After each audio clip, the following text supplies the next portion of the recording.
Welcome to the debate. Um, Imagine spending 7.5 years in a maximum security prison, but, well, for you, no time has passed at all. Which is a terrifying thought. It really is. You walk out the gates into a world you just don't recognize. You pull a dead cell phone out of your bag and you find out from a stack of legal papers while sitting on a bus stop bench that your wife divorced you 3 years ago. And that is the reality of the compliance disc. Yeah, it is incredibly chilling when you put it like that. You just, close your eyes in a cell and you open them to find a decade of your life simply missing. Right. And if you're listening to this, you're probably immediately horrified by the idea of erasing a man's memory. I mean, it sounds like something straight out of a dystopian novel.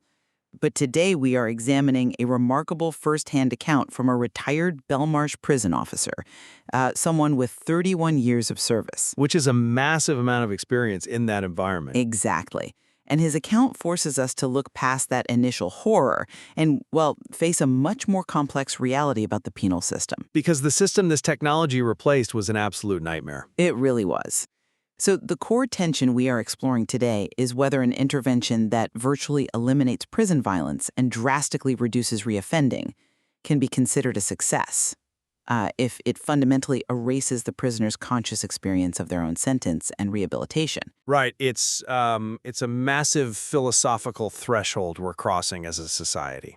It is.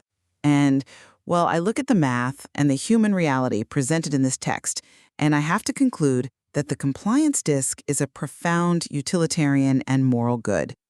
Its empirical outcomes, drastically reducing self-harm, assault, and reoffending, they just far outweigh the abstract philosophical discomfort of the trance state, especially when you compare it to the sheer brutality of the waking system it replaced. And I approach this from the stance that the compliance disc is a catastrophic evasion of true justice. It abolishes the offender rather than rehabilitating them. It just strips away their identity and agency, replacing any meaningful personal growth with what essentially amounts to, well, biological storage. Okay, let's start by grounding this in the reality the author presents. Put yourself in the shoes of a prison guard, say anywhere from 1995 to 2025. The author describes a prison environment that was just overwhelmingly loud, chaotic, and dangerous. Yeah, the sensory overload alone. Right.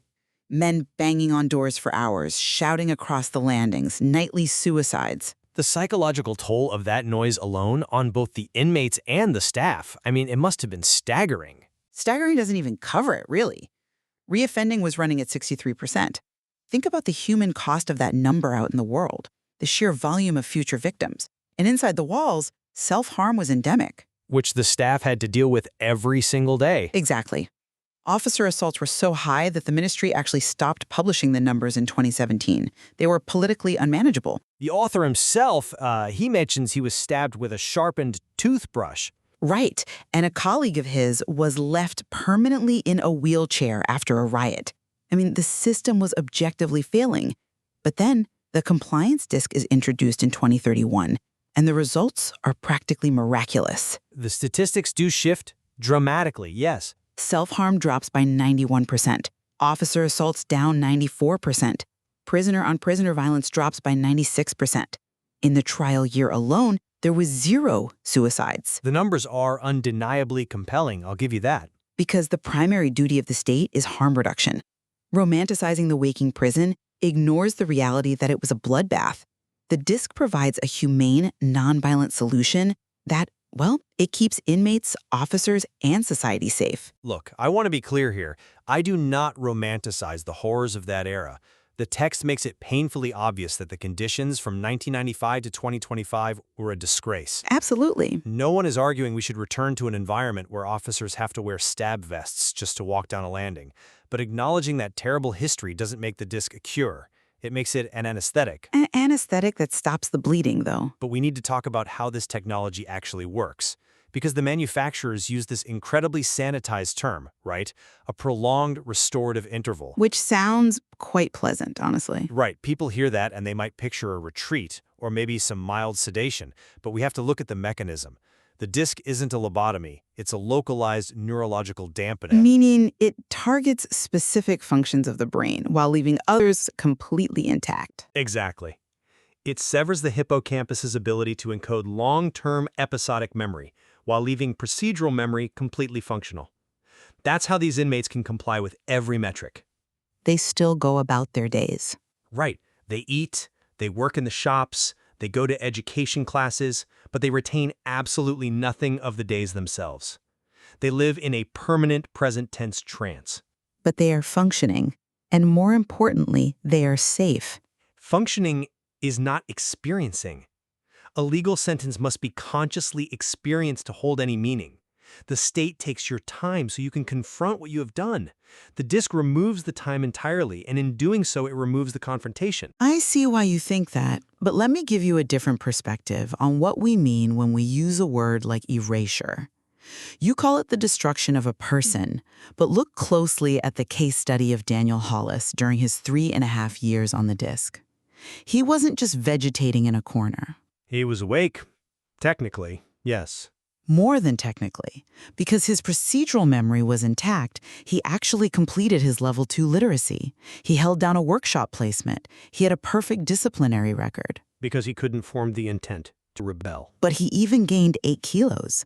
The healthcare team specifically flagged that weight gain on his record as a positive indicator of stress reduction. Well, sure, because his body was no longer flooded with cortisol. Precisely. We are taking men who are physiologically redlining, living in a constant, agonizing state of hypervigilance, anger, and trauma, and we are giving them physiological peace. But at what cost to their mind? It's like putting a patient into a medically induced coma to survive a horrific infection. You don't wake them up mid-surgery so they can build character through the pain. The body needs rest to heal. I'm sorry, but I just don't buy that. Let me tell you why. A criminal sentence isn't a biological infection you catch. It's the result of an action you chose. You can't put guilt into a coma. But if the coma cures the behavior, why does the guilt actually matter? As criminal justice requires moral processing, not just biological fixing. You bring up the medically induced coma, but, well, when a patient wakes up from surgery, they are still fundamentally the same person. They are connected to the narrative of their own life. Daniel Hollis was not. You're talking about his release now. I am. Let's look at the chilling reality of his final days. He spends 48 hours in a consolidation reorientation room. He's just reading a leaflet that informs him he won't remember his own sentence. Which must be incredibly disorienting. That's putting it mildly. When he walks out of the holding suite, he doesn't recognize a corridor he had walked down between 11 and 1,400 times. Right, the officer noted he looked at it with the polite, faintly puzzled interest of a tourist. Exactly. He calls the officer sir without any of the edge or defiance he used to have. And then there's that absolute tragedy at the gate we talked about earlier. The state erased his time so thoroughly that he didn't even know his own family dynamic had permanently shifted. The divorce papers. Yes. Finding out your wife divorced you from legal papers on a bus stop bench, that isn't healing. That is the complete destruction of narrative continuity. The state didn't cure Daniel Hollis, they deleted him. But what exactly was deleted? We have to be brutally honest about who Hollis was before the disc. He was a human being. He was a sullen, hard-faced 29-year-old serving an 8-year sentence for a cold, premeditated stabbing of a former partner. Before he even went on the disc, he had already assaulted 2 officers and another inmate. I'm not denying his past. The prison officially classified him as unsuited to the conventional regime. He was difficult, yes, he was violent, but he was capable of change. I'm not convinced by that line of reasoning because it assumes the old system's concept of growth or reckoning was inherently valuable or effective. It had value in its intent. But the retired officer openly stated that while the old system was attempting to work, it was failing badly. If sitting awake in a small, loud cell to think about one's crimes rarely actually works, if it mostly produces further violence, further trauma, and further victims, why do we demand that prisoners endure it? Because without it, the transformation isn't real. But the disc achieves a compliant, educated, and physically healthier outcome without the agonizing pain. Why is suffering a mandatory ingredient for transformation? Are we running a justice system or an arena for state-sponsored suffering? That's a compelling argument, but have you considered what was lost alongside that suffering? You're completely dismissing the genuine pastoral and personal progress that was happening with Hollis, however slowly. Progress that was overshadowed by his assaults on the guards. But progress nonetheless. Before he went on the disc, Hollis spent 3 years working with a chaplain. For an hour every Wednesday, they did the hard, agonizing work of confronting his actions. Right. The text notes that the chaplain considered it her most meaningful pastoral encounter in her entire career. Which is a lovely sentiment for the chaplain, but it didn't stop him from being classified as unmanageable. It goes beyond the chaplain, though. Hollis had written an apology letter to his daughter's mother. She actually kept it. She told the officer it was the only piece of paper that ever made her think he was capable of becoming a real person. And I acknowledge that is deeply moving. It's more than moving, it's the core of rehabilitation. And the disc eradicated all of it. All that profound moral awakening just wiped out. He couldn't remember writing the letter. He couldn't remember the Wednesday sessions. Because the memories weren't encoded. Right. True rehabilitation requires the offender to be present for their own redemption. A prison sentence is supposed to be a thing that happens to you. You are made by the slow grinding of the days to think about what you did. You can't outsource your conscience to a piece of technology. That's an interesting point, though I would frame it differently. By outsourcing the compliance to the technology, the state didn't steal his redemption. It ensured his survival. And more importantly, it ensured society's survival. At the cost of his soul. We have to reframe the ultimate goal of the justice system here. Is the primary goal to facilitate an abstract, highly unreliable spiritual journey for the offender? Or is it to protect future victims? It can be both. It should be both. But historically, it wasn't both. It was neither. The author admits that the men who come off the disc do not, in the main, reoffend. The drop in reoffending from 58% to 11% isn't just a number on a spreadsheet. I know it represents people. That metric means countless lives are saved. But the mechanism of that drop. The mechanism creates a result. There are fewer stabbings, fewer battered partners, fewer victims created out in the world. Even if the internal experience of the prisoner is discontinuous, the external result is a dramatically safer society. You're separating the internal and external as if they don't impact each other. I'm looking at the practical reality of the people tasked with managing these individuals.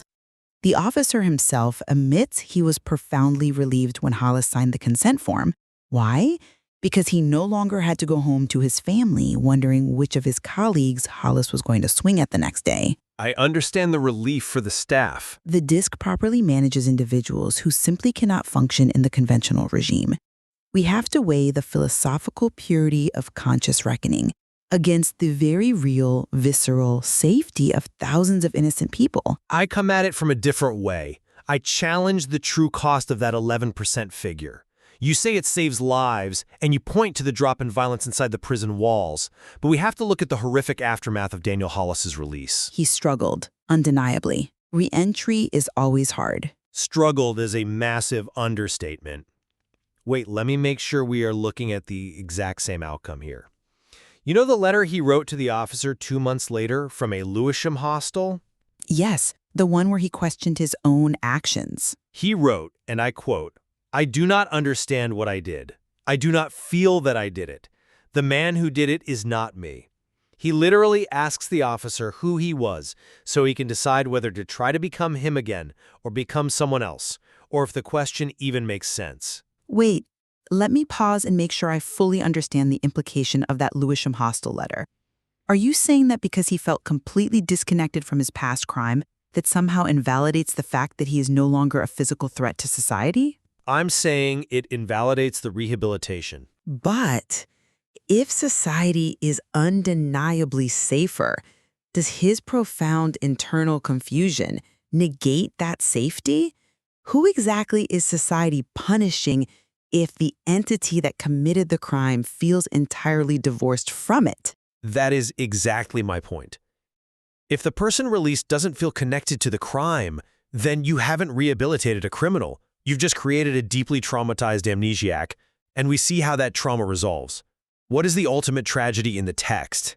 Hollis committed suicide a week after writing that letter. Exactly. He left a note saying, "I don't know who I am." So when you tout the zero suicide rate during the DISC's trial, we have to recognize that as a statistical illusion. That's a strong claim. The existential crisis to the outside world. It pushes the trauma past the front gate where the state is no longer watching and therefore no longer has to count it in their precious metrics. The suicide of Daniel Hollis is undeniably tragic. There is no debating that. But from a purely systemic viewpoint, we must weigh that individual tragedy against the thousands of suicides and murders that occurred inside the waking prisons. So it's just an acceptable casualty? The pre-DISC era was a landscape of constant death. Think about the scene when the governor briefed the staff in the chapel in 2033. She told them they were running the most successful prison in the Western world, and every single metric backed her up. On paper, yes. Every key performance indicator went green. The workshops produced more, medication compliance was the highest in history. But the officer felt sick to his stomach looking at that chapel. He saw a room full of hushed, compliant shells. I understand his unease. I really do. The text describes this eerie quiet in the chapel, the absence of the electrical charge of conscious, angry men. But we have to remember what that electrical charge did. An electrical charge often sparks a fire.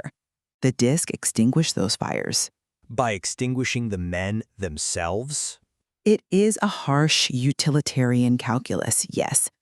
But a jarring discontinuity of identity for the offender is a price worth paying to stop the cycle of violence that was destroying both the inmates and the officers. The empirical evidence presents an overwhelming argument for its continued use. Processing bodies is not the same as administering justice. That is the fundamental difference we are hitting here. A system that leaves a man so profoundly alienated from his own life that he chooses to end it has not rehabilitated him. It has simply swept him under the rug of compliance. But compliance is often the first necessary step toward a peaceful society. But it shouldn't be the only step. The officer realizes this. He reflects on walking Hollis through the gate, realizing that this man had not served his sentence in any sense his grandmother would have recognized. Because the paradigm shifted? The country has accepted this technology because the figures look good, the wings are quiet, and nobody on the outside has to think about what is actually going on inside. Because the outside world is safer. At what cost? As the officer notes toward the end of his account, we haven't actually lowered the reoffending rate. Through transformation, we have lowered it by abolishing the offender. We have created a piece of medical equipment with a perimeter wall, which functions exactly as intended. It is the ultimate illusion of modern governance, confusing compliance with transformation. We traded a violent, awake society for a peaceful, sleepwalking one. But we never solved the actual problem of human behavior. Well, it is clear that we both agree, as does the author, that the pre-DISC prison system was a fundamentally broken disgrace. It caused intolerable suffering and degraded everyone involved in it. Completely. I don't think anyone looking at the history of the penal system from 1995 to 2025 could call it anything but a massive failure of public policy and human empathy. But we remain deeply divided on the solution. You believe that conscious reckoning is a mandatory component of justice, no matter how hard, expensive, or dangerous it is for the people inside those walls. I do. I believe the prisoners must be awake to face what they've done, because without that, the concept of a justice system is completely hollow. And I maintain that if being awake only breeds further violence and trauma, the humane choice, the necessary choice, is the restorative interval. Even if it outsources conscience to technology, the reduction in human suffering justifies it. It forces us to ask whether we want a justice system that heals a person or one that merely silences them. This first-hand account raises profound questions about the nature of identity, memory, and what we truly want from our penal system. There is so much more to explore in the eerie quiet of this compliant society and the philosophical trade-offs we make for safety. The illusion of transformation versus the reality of compliance. We will leave it to you to decide. Consider the old physical architecture of stone and steel and the new neurological architecture of the mind. In the end, we have to ask ourselves, does true justice require the prisoner to be awake to experience it? That's a wrap on today's chapter. We hope you enjoyed settling in with us over your lunch break. New chapters drop twice a week right here on the New Atlantis Inc., so make sure you're subscribed and hit the notification bell so you never miss what happens next. This story is also available on Amazon in hardback, paperback, and Kindle editions. Thanks for being here. We'll see you at our next lunchtime listening, and keep on reading.